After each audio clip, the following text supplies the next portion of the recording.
Di balik kilau peradaban manusia tersembunyi kisah-kisah kelam tentang kota-kota yang pernah berjaya, namun kini tinggal puing. 5 nama terukir dalam sejarah bukan karena kejayaannya, melainkan karena kehancurannya yang spektakuler. Kota-kota ini, yang konon dikutuk oleh Sang Pencipta, menjadi pengingat abadi akan batas antara kehendak manusia dan murka ilahi. Dari debu dan abu, kisah mereka berbisik, memperingatkan generasi mendatang tentang harga yang harus dibayar atas pembangkangan dan dosa. Mari kita telusuri jejak kota terkutuk ini, yang nasibnya telah diputuskan oleh tangan Tuhan sendiri. 1. Pompei. Pompei adalah sebuah kota kuno yang terletak di wilayah Campania, Italia. Kota ini memiliki sejarah panjang yang dimulai jauh sebelum kehancurannya secara tragis pada tahun 79 Masehi. Pompei telah berdiri sejak abad ke-7 sebelum Masehi oleh suku Ossi. Awalnya, Pompei merupakan sebuah pemukiman kecil yang kemudian berkembang menjadi kota pelabuhan penting di wilayah Napoli.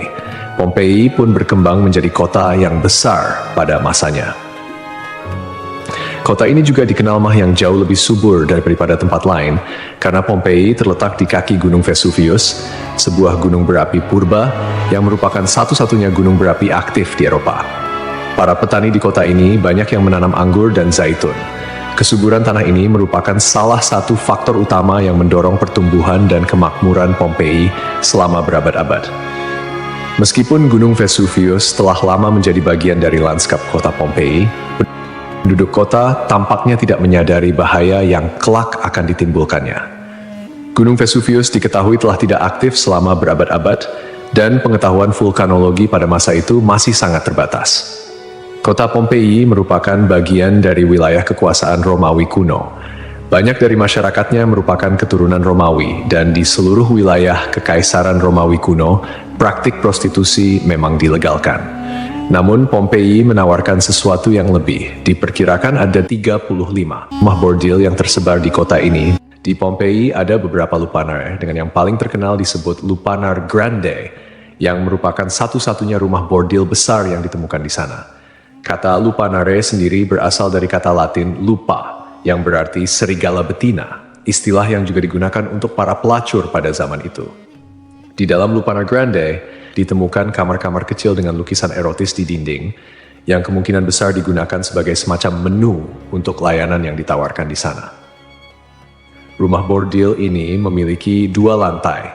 Lantai pertama diperuntukkan bagi kelas bawah, sedangkan lantai kedua digunakan oleh pelanggan kelas atas.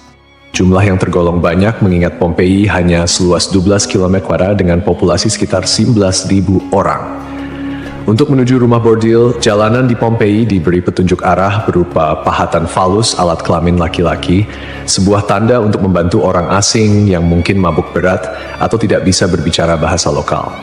Praktik prostitusi biasanya dilakukan oleh para budak yang memasang tarif sangat murah. Bahkan tarif di Pompei jauh lebih murah daripada di wilayah Kekaisaran Romawi lainnya. Dengan membayar setara harga seperempat gelas anggur, setiap laki-laki yang datang ke Pompei sudah bisa memesan pelacur. Pada salah satu dinding aula, ditemukan tulisan yang artinya, "Jika Anda mencari pelukan manis di kota ini, semua gadis di sini tersedia." Hubungan seksual yang diwajarkan tidak hanya terjadi antara laki-laki dan perempuan saja.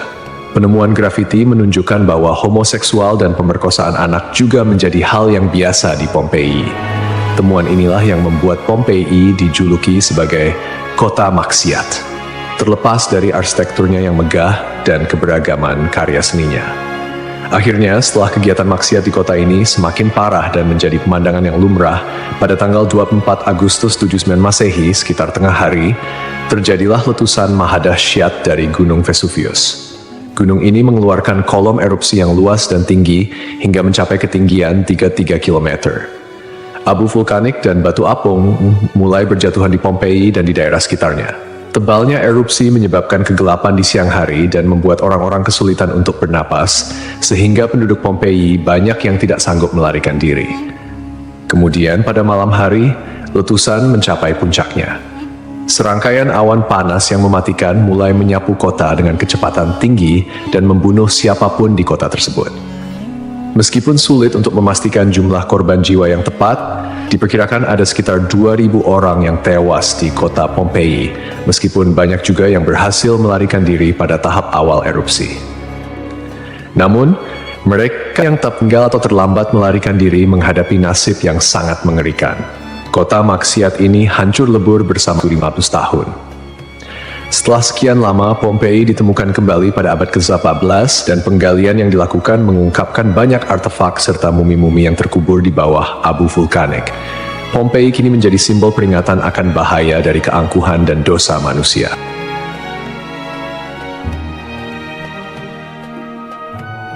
Kisah Desa Legetang. Pada suatu hari di Desa Legetang, warga melihat banyak binatang liar berkeliaran di sekitar jalan desa. Binatang-binatang ini, seperti monyet, kera, babi hutan, dan lainnya, bukan berasal dari daerah tersebut.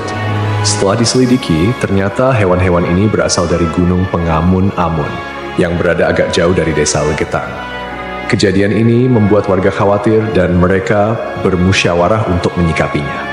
Mereka menyimpulkan bahwa turunnya hewan-hewan dari gunung adalah pertanda akan terjadinya musibah besar.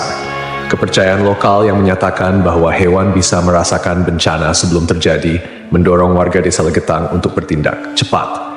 Mereka memutuskan untuk kerja bakti membuat parit di lembah Gunung Pengamun-Amun sebagai upaya antisipasi bencana, khususnya longsor. Desa Legetang terletak di dataran tinggi Dieng, Kecamatan Batur, Kabupaten Banjarnegara, Jawa Tengah. Desa ini dikenal dengan tanahnya yang sangat subur, bahkan lebih subur dibandingkan desa-desa lainnya di sekitarnya. Sebagai contoh, jika semangka yang ditanam di desa lain hanya mencapai berat sekitar 6 kg, semangka yang ditanam di Legetang bisa mencapai 10 hingga 12 kg. Setelah parit selesai dibuat, kehidupan di desa kembali normal. Desa Legetang adalah desa yang makmur, hanya sedikit orang miskin di sana. Banyak saudagar kaya yang hidup mewah dan uang sering dihamburkan untuk hiburan. Setiap malam, mereka sering berjudi dan mengadakan berbagai hiburan yang tidak pantas, seperti kesenian lengger yang kadang berujung pada tindakan asusila. Kesenian ini yang hanya dilakukan di desa tersebut menjadi simbol betapa jauhnya masyarakat desa ini dari nilai-nilai agama dan moral. Setiap malam, penduduk Desa Legetang terlibat dalam berbagai bentuk kemaksiatan, termasuk perjudian, mabuk-mabukan, dan seks bebas. Mereka yang tidak terlibat dalam perilaku ini tampaknya membiarkannya, seolah-olah itu adalah hal yang wajar. Beberapa sumber melaporkan bahwa tingkat kemaksiatan di desa ini sangat tinggi, dengan beberapa laporan ekstrem seperti hubungan seksual antara anak dan ibu kandung. Desa Legetang mengalami hujan yang sangat lebat. Cuaca ekstrem ini disertai dengan petir yang menyambar-nyambar dan suara guntur yang menggelegar di langit yang gelap. Tiba-tiba, terdengar suara ledakan yang sangat keras yang dapat didengar hingga ke desa-desa di sekitarnya. Bukan paginya, setelah badai reda, penduduk desa-desa tetangga terkejut mendapati bahwa Desa Legetang telah tertimbun tanah dari puncak Gunung Pengamun-Amun. Tragedi ini menelan korban jiwa 351 orang, termasuk bayi dan balita. Hanya satu orang yang berhasil selamat, yaitu seorang pemuda bernama Suhuri yang sedang berada di luar desa saat kejadian. Secara logika, sulit untuk memahami bagaimana Desa Legetang bisa tertimpa longsoran dari puncak gunung yang jauh dan terpisah oleh lembah serta perkebunan. Penduduk desa telah membuat parit sebagai antisipasi terhadap longsor, tetapi bencana ini tampaknya melibatkan fenomena yang tidak bisa dijelaskan dengan mudah. Ada yang berpendapat bahwa kejadian ini adalah azab dari Allah, karena tidak dapat dipahami secara rasional. Ashabul Ras. Ashabul Ras adalah sebuah kaum yang hidup pada zaman dahulu. Kisah mereka disebutkan dalam Al-Quran sebagai salah satu kaum yang mendapat azab dari Allah Subhanahu wa Ta'ala. Nama Ashabul Ras secara harfiah berarti penghuni sumur atau pemilik sumur. Mereka tinggal di sebuah wilayah yang kini diperkirakan berada di antara Yamamah dan Hadramaut di Jazirah Arab. Kehidupan Ashabul Ras sangat bergantung pada sebuah sumur besar yang menjadi sumber air utama. Tidak hanya menjadi pusat kehidupan, tetapi juga menjadi simbol kemakmuran dan identitas kaum tersebut. Mereka membangun peradaban yang cukup maju di sekitar sumur ini dengan pertanian dan peternakan sebagai mata pencaharian utama. Namun, meskipun telah diberi nikmat berupa sumber air yang melimpah, Ashabul Ras justru menyalahgunakan anugerah tersebut. Mereka mengembangkan sistem kepercayaan yang menyimpang dan menyembah pohon cemara besar yang tumbuh di dekat sumur mereka. Pohon ini dianggap suci dan dijadikan objek penyembahan, menggantikan Allah Subhanahu wa Ta'ala sebagai Tuhan yang seharusnya disembah. Kemusyrikan Asyabul Ras tidak berhenti pada penyembahan pohon saja. Mereka juga mengembangkan praktik-praktik yang bertentangan dengan ajaran Tauhid, seperti membuat patung-patung yang merepresentasikan dewa-dewa mereka, kemudian melakukan ritual dan persembahan kepada pohon cemara, serta menolak ajaran-ajaran monoteisme yang dibawa oleh para nabi dan rasul. Allah Subhanahu wa Ta'ala dalam rahmatnya yang tak terbatas tidak langsung menghukum Asyabul Ras. Sebaliknya, Allah Subhanahu wa Ta'ala mengutus seorang nabi kepada mereka untuk membimbing dan mengingatkan mereka akan jalan yang benar. Nabi yang diutus ini, menurut beberapa riwayat, adalah Nabi Syuaib, meskipun ada juga yang berpendapat bahwa ia adalah nabi yang lain yang namanya tidak disebutkan dalam Al-Quran. Nabi yang diutus kepada Asyabul Ras berusaha dengan gigih untuk mengajak kaumnya kembali ke jalan yang lurus. Ia menyampaikan risalah Tauhid, mengajak mereka untuk hanya menyembah Allah Subhanahu wa Ta'ala dan meninggalkan penyembahan terhadap pohon dan berhala. Nabi ini mengingatkan mereka akan nikmat-nikmat Allah Subhanahu wa Ta'ala yang telah diberikan, termasuk sumur yang menjadi berkah dalam kehidupan mereka. Namun, meski telah diingatkan, mereka tetap keras kepala dalam kekufuran dan kemusyrikan, bahkan mulai mengancam dan memusuhi Nabi yang diutus kepada mereka.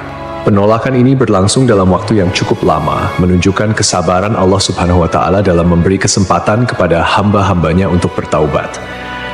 Setelah bertahun-tahun menolak ajakan Nabi mereka dan tetap teguh dalam kekufuran, akhirnya azab Allah Subhanahu wa Ta'ala turun kepada kaum Asyabul Ras.